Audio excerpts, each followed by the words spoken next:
Passaria a palavra para o professor Bruno Miragem.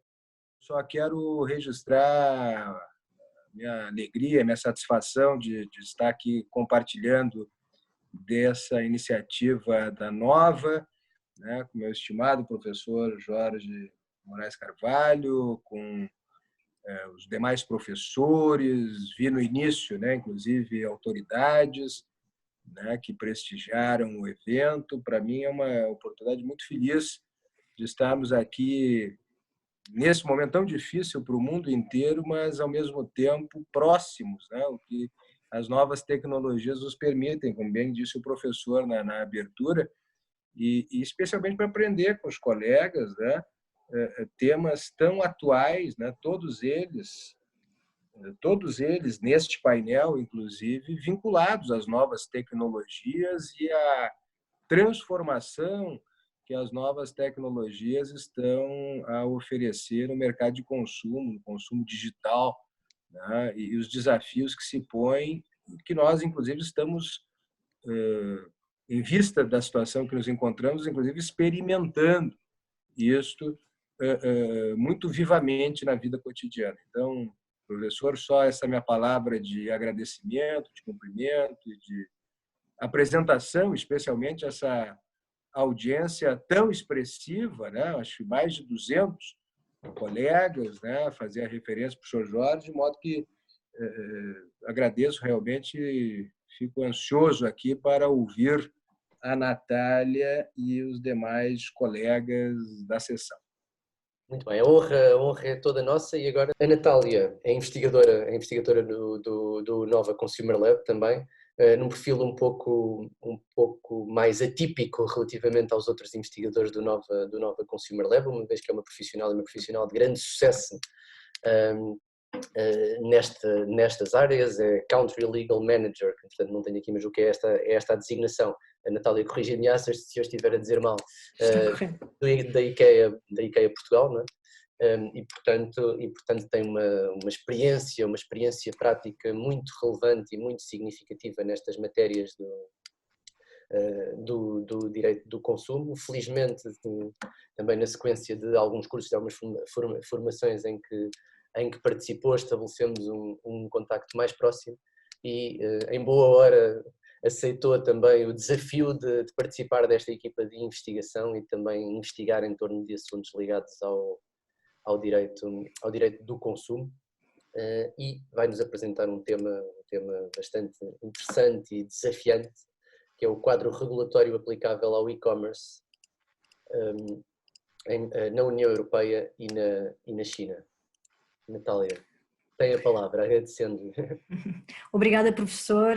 Boa tarde a todos. Antes de mais, gostaria de dar nota do meu profundo agradecimento pela oportunidade de fazer parte desta equipa de ilustres investigadores na área do direito de consumo e aqui apresentar um especial agradecimento ao professor, colega, professor Jorge Moraes de Carvalho, que é uma referência nesta área, naturalmente, e que dinamizou e permitiu que as jornadas acontecessem e que se iniciassem com esta primeira jornada, a dia 6 de maio. Vou partilhar, portanto, deixem-me só, se eu não estou em erro. O meu tema será, portanto, aqui uma análise comparativa ao quadro regulatório aplicável ao e-commerce na União Europeia e na República Popular da China. E como poderão verificar, a China, e saberão com certeza, é no contexto atual, juntamente com os Estados Unidos, um player dominante no comércio a retalho através do e-commerce. As principais empresas de comércio eletrónico B2C, Business to Customer, estão baseadas principalmente na China e nos Estados Unidos. Dou-vos nota que Portugal tem a mais alta proporção de encomendas online transfronteiriças, 85% do total, 85% das encomendas online transfronteiriças feitas pelos portugueses são transfronteiriças e maioritariamente são provenientes da China. A proporção das compras online realizadas em operadores chineses, em particular, tem evoluído substancialmente. Em 2018 chegou aos 45%, no que dirá respeito à totalidade das compras efetuadas a nível online pelos portugueses. Verifica-se, portanto, que existe uma tendência de crescimento das encomendas que entram em Portugal oriundas da China e, portanto, vivemos por isso num país particularmente exposto à atuação de operadores não residentes na União Europeia que apesar de estarem sujeitos ao mesmo quadro legal em vigor para todo o mercado único digital, de acordo com o Regulamento Roma 1, na sua regra especial constante do artigo 6º para a regulação de consumos, apresentará com certeza dificuldades acrescidas às entidades regulatórias na sanção de violações à lei, e bem como será naturalmente interessante aos operadores económicos portugueses de comercialização, para efeitos de comercialização no mercado chinês. No que dirá respeito à evolução da legislação de e-commerce na União Europeia, vou-vos dar aqui notas muito rapidamente para focar mais no quadro regulatório da República Popular da China. Como sabemos, em 1997 foram lançados, portanto, os alicerces para a regulação do e-commerce, tanto pela Diretiva 2031/CE do Parlamento Europeu, como por um conjunto de outros quadros regulatórios. A União Europeia, portanto, posicionou-se desde cedo na vanguarda da regulação dos direitos do consumidor e no fomento do setor do e-commerce. A diretiva não tinha o propósito de tratar das temáticas atuais, é uma diretiva de 2000, portanto, naturalmente o tema das plataformas digitais não era uma realidade e, portanto, não dá as devidas respostas que atualmente são necessárias a problemas e questões que se levantam regularmente e que são colocados por todos os juristas na área do direito do consumo. Uma pequena nota, na sua secção 4, a diretiva aplicar-se-á aos prestadores intermediários, que poderão aqui ser vistos como as plataformas, estabelecendo que os Estados-membros não poderiam responsabilizar os intermediários pela informação armazenada, nem teriam um direito de vigilância sobre os mesmos. Naturalmente, e considerando os considerandos da diretiva, esta questão da responsabilidade teria sempre que ser vista tendo em conta a neutralidade ou a influência da plataforma no que dirá respeito ao contrato principal. Vamos verificar depois o quadro regulatório chinês. Esta diretiva está agora a ser alvo, há inúmeros trabalhos para a New Digital Act que virá da União Europeia, mas nós também temos inúmeras outras diretivas que regulam inúmeros outros temas, nomeadamente aqui as elencadas. Dou nota só da Diretiva 2011/83/UE, que estabelece as obrigações e as medidas de defesa dos consumidores na contratação à distância de produtos e serviços, e que, de alguma forma, determinou o direito de retratação de 14 dias, um direito aos consumidores de forma transversal a todos os Estados-membros. Enfim, a União Europeia tem sido tímida em algumas iniciativas, o que nos coloca um bocadinho aquém da posição atual da China no que dirá respeito a certas questões, nomeadamente a responsabilidade. No entanto, tem havido um grande trabalho da União Europeia no sentido de regular temas e de revisitar os temas, considerando a atualidade e o crescente desenvolvimento e importância do mercado online. Portanto, em relação aqui à evolução da legislação do e-commerce na República Popular da China, e quando eu falo da República Popular da China falo na mainland, não estou a falar de Macau, Hong Kong e Taiwan. No âmbito do direito do consumo, eu identifiquei 3 principais diplomas que serão muito interessantes aqui trazer à discussão. A Lei da República Popular Chinesa sobre a proteção dos direitos e interesses dos consumidores, em vigor desde 1 de janeiro de 94, tem sido alterada 20 anos depois, a 25 de outubro de 2013, entrando em vigor a 15 de março de 2014, Dia do Consumidor na República Popular da China. No geral, esta lei dispõe de 8 capítulos, com 55 artigos, e de acordo com o artigo número 1, a mesma visa a proteção dos direitos e interesses legítimos dos consumidores, a manutenção da ordem económica e social e o desenvolvimento do mercado económico socialista. Esta alteração, decorridos 20 anos, vem no seguimento claramente de reformas profundas no país, altura em que a China até aderiu à Organização Mundial do Comércio, e a altura em que o desenvolvimento social, tecnológico, entre outros, foi significativo. Somente uma nota sobre esta lei, porque irei de facto focar a exposição dentro do que me é possível nestes poucos minutos na nova lei de e-commerce da República Popular da China.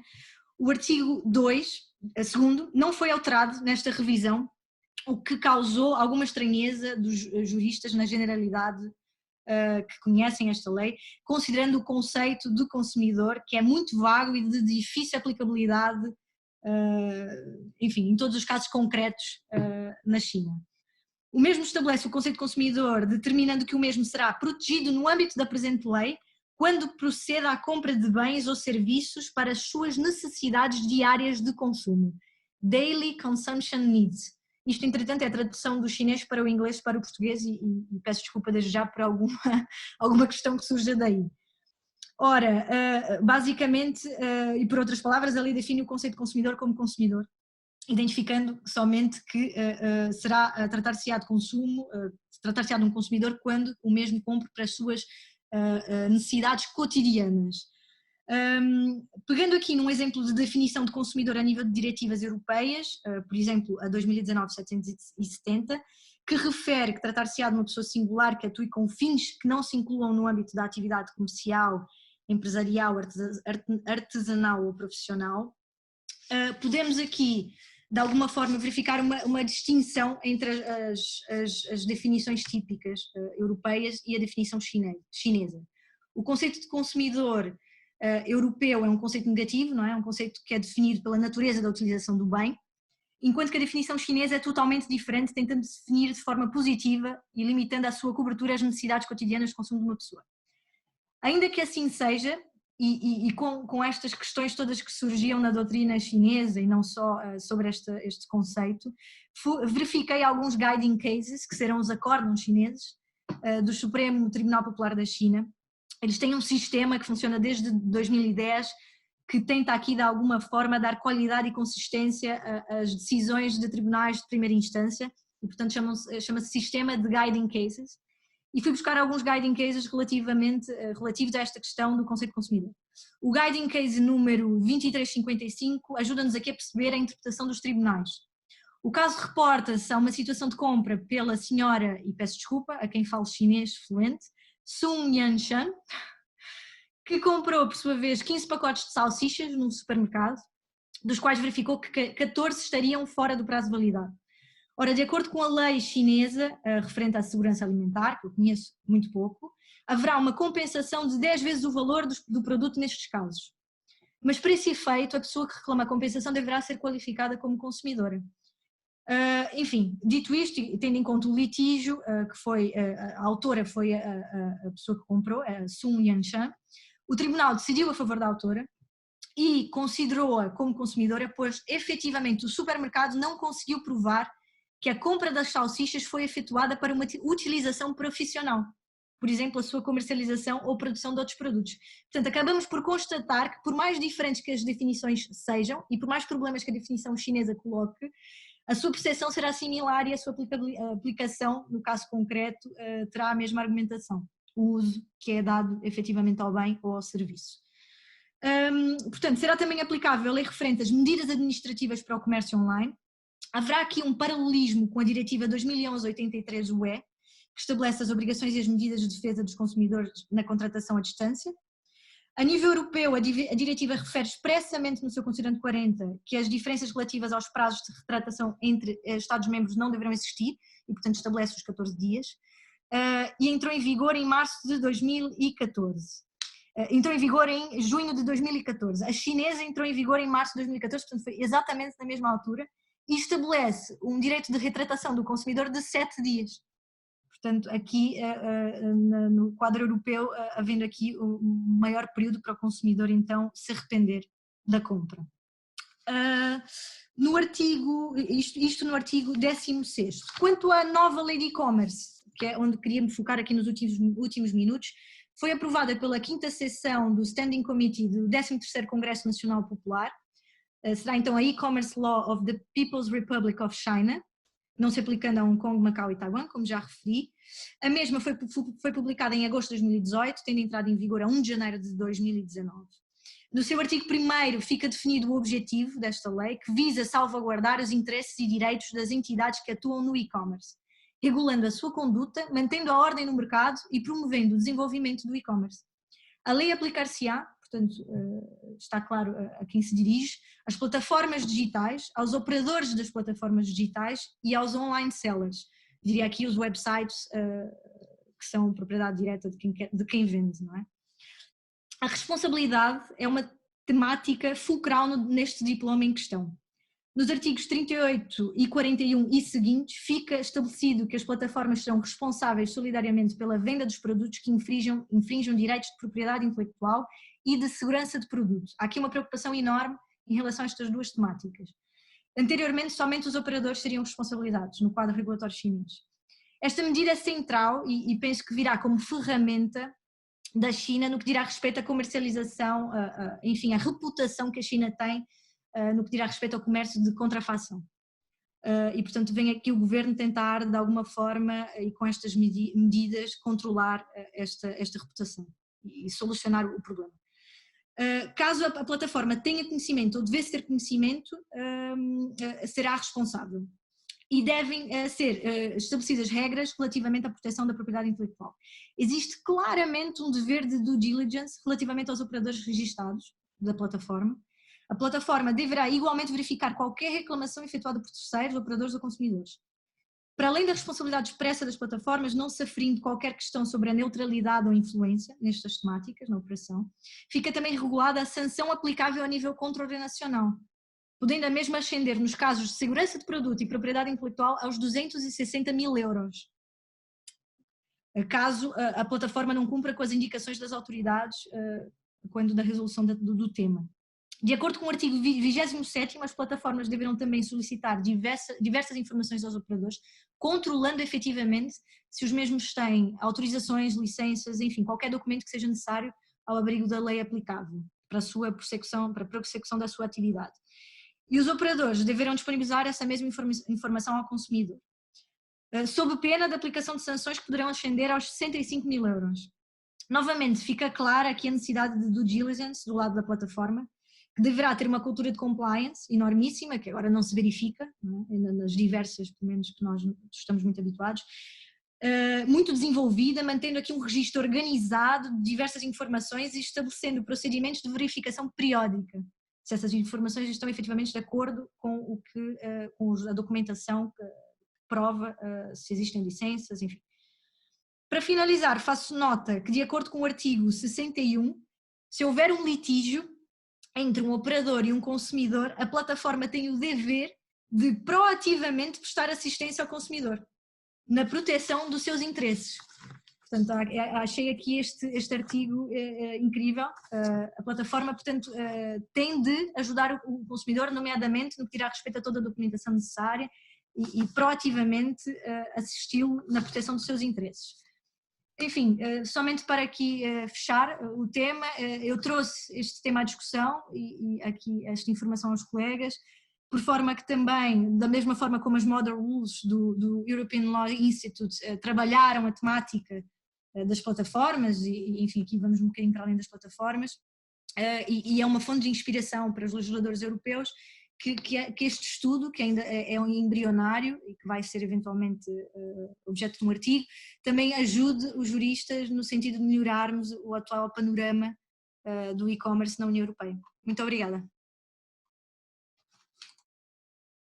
Somos nós que agradecemos, Natália. Eu acho que a sua apresentação foi muito ilustrativa sobre vários aspectos. Em primeiro lugar, para comprovar algumas, nem teses, né, mas alguns entendimentos consagrados sobre o consumo na internet, o comércio eletrônico, né, que é justamente o desafio, talvez um dos principais, se não o principal desafio em matéria de efetividade do direito, que é o da desterritorialização.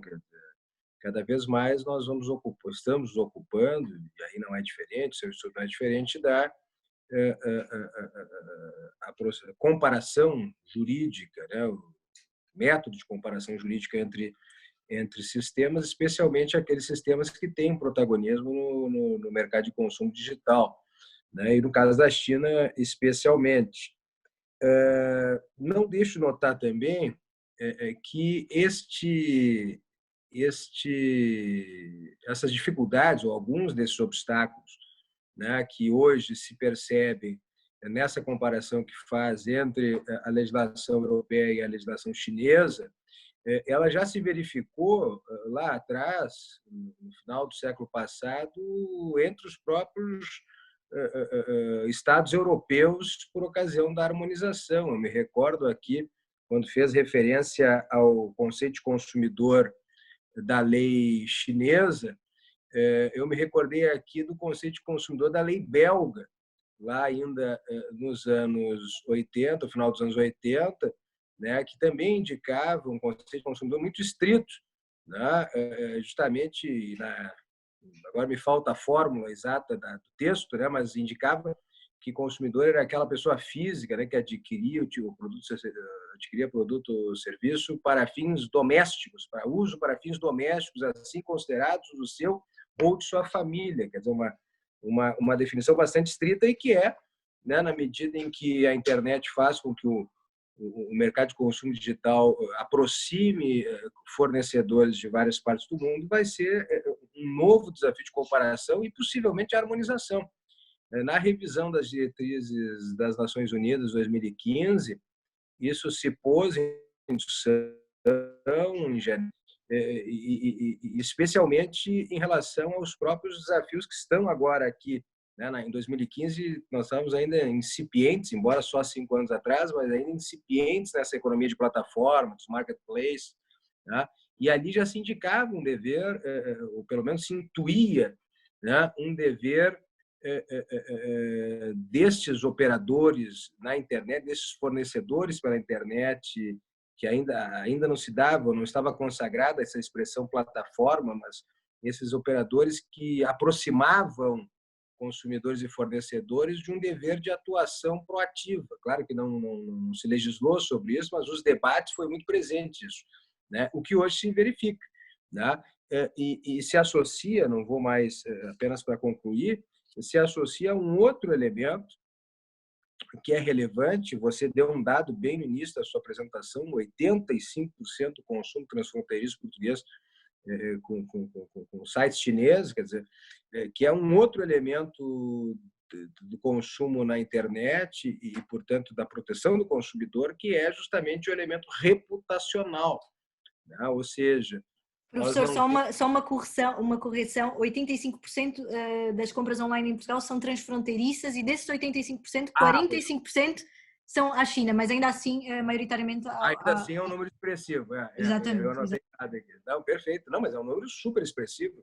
Se você está falando de quase 40%, vamos dizer assim, de todo o comércio, todo o consumo com a China, né? E possivelmente, se a realidade é semelhante à brasileira, concentrada em algumas plataformas que certamente desses 40% dominarão quase todo o número, vamos dizer assim, grandes plataformas, que é um pouco a estratégia chinesa de negócios com o mundo, né? Organizam grandes players que vão atuar no mundo todo. Mas, dito isso, o elemento reputacional, que se em Portugal ocorre o mesmo que ocorre no Brasil, muitas dessas plataformas chinesas, especialmente as maiores, inclusive, mesmo antes da lei chinesa, já estavam praticando esse elemento de proatividade, esse comportamento proativo, né, no estabelecimento, seja de acordo, seja mesmo de assunção de responsabilidade, especialmente em relação ao consumo de menor valor, né, de menor monta, inclusive assumindo a devolução de valores no caso de não entrega no prazo, né, mediante simples alegação de vício, né, instalação das disputas digitais, né, de forma espontânea, né, antes da obrigação, especialmente apostando na sua reputação, né, no elemento reputacional, ou seja, que os consumidores têm um elemento de confiança nessas plataformas, ou teriam, né, razões de confiança nessas plataformas, da hipótese de um eventual descumprimento, que ela imediatamente teria uma capacidade de resposta aos consumidores. Esse elemento reputacional na internet hoje, né, ganha muita força, sobretudo diante dos desafios e dos obstáculos aos métodos tradicionais, né, em decorrência dos limites da jurisdição nacional. Mas, fazendo essas observações, aprendi muito com a sua exposição e anotei, inclusive, elementos aqui para ir buscar também, pesquisar, especialmente nesses guiding cases aqui, que fez referência, né, do Tribunal Chinês, muito útil, né, e muito ilustrativo para todos nós. Muito obrigada, professor.